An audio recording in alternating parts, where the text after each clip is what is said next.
What's up guys, welcome to the Internet Mola.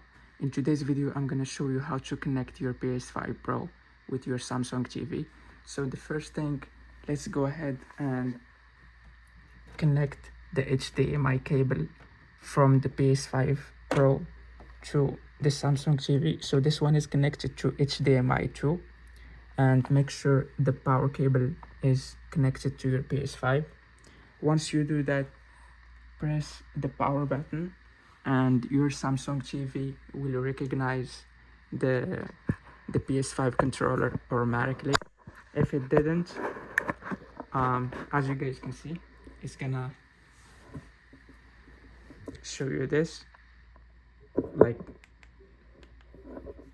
but if it didn't show you PS5 right there, go to connected devices and it should be here.